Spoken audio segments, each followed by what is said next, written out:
2 Guerra Mundial. ¿Guerra sin Hitler? Introducción. El Tratado de Versalles. Consecuencias de la crisis de 1929. Ascenso de los fascismos. Debilidad de las democracias. Política de pactos. Tipos de liderazgo. La figura de Hitler. El Tratado de Versalles. La Paz de Versalles 1919 se redactó atendiendo únicamente a los intereses de los vencedores, Francia, Reino Unido, Estados Unidos e Italia. Alemania hubo de asumir importantes pérdidas territoriales y además, el pago de fuertes indemnizaciones. El Tratado de Versalles. Las exorbitantes indemnizaciones que Alemania hubo de transferir a los vendedores, arruinaron su economía. Se produjo una gran hiperinflación. El Tratado de Versalles. El papel jugado por Francia frente a Alemania agravó aún más las tensiones, que sacudían a Europa. Lo mismo sucedía en Rusia, Austro-Hungría e Italia. Se intentó paliar por medio de acuerdos internacionales, Plan Dawes y Plan Young, que afrontaran el espinoso asunto de las reparaciones de guerra. De esta manera, reactivar la economía. El crack de la bolsa del 29 en New York dio al traste con las esperanzas depositadas en una sólida y prolongada recuperación económica. El Tratado de Versalles. La estrecha dependencia de la economía alemana respecto a la americana provocó que fuese este país, junto con Estados Unidos, el más afectado por la crisis. Desplome de la producción industrial, ruina de los bancos y gran número de desempleados. Crisis alemana. Esta atmósfera fue explotada por el partido nazi liderado por Adolf Hitler, 1933. Una vez en el gobierno procedió a transformar todas las estructuras del Estado alemán, implantando una dictadura que se reflejó significativamente en el plano económico.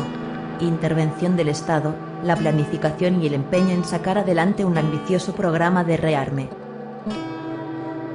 Crisis alemana.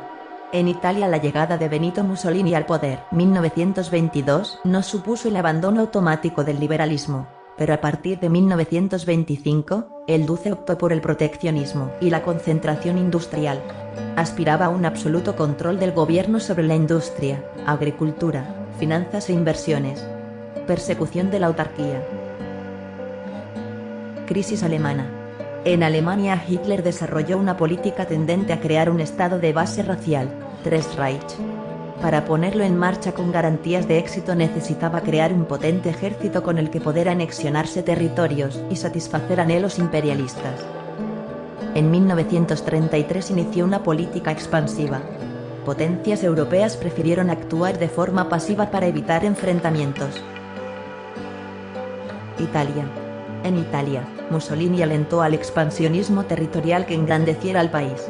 En 1936, ambos líderes formaron una alianza denominada Eje Roma-Berlín. La colaboración entre ambos dio sus frutos durante la Guerra Civil Española. Crisis en Estados Unidos. Sumido en una profunda crisis económica, optó por una política aislacionista y de neutralidad.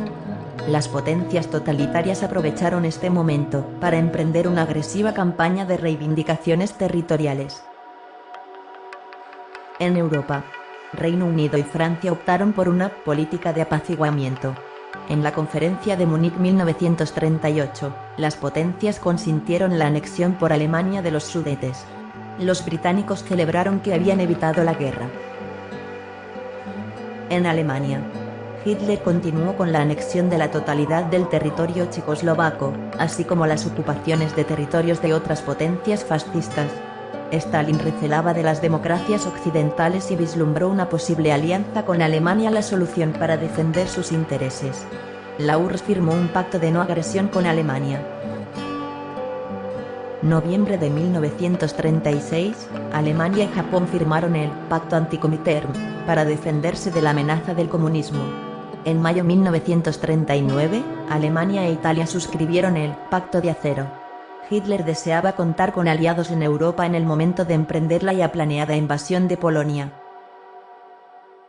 En septiembre de 1940, ya iniciadas las hostilidades, Alemania, Italia y Japón firmaron el Pacto Tripartito. Con ello Japón se sumaba al Eje Roma-Berlín.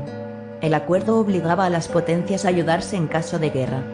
Japón quería quedar libre para poder actuar con Estados Unidos.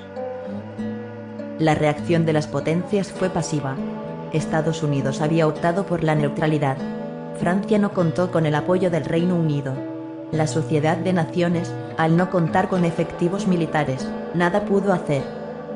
La Conferencia de Múnich, en 1938, en la que Francia y Reino Unido, tras ceder que Hitler anexionara los Sudetes, tenían la confianza de saciar el apetito territorial de Hitler.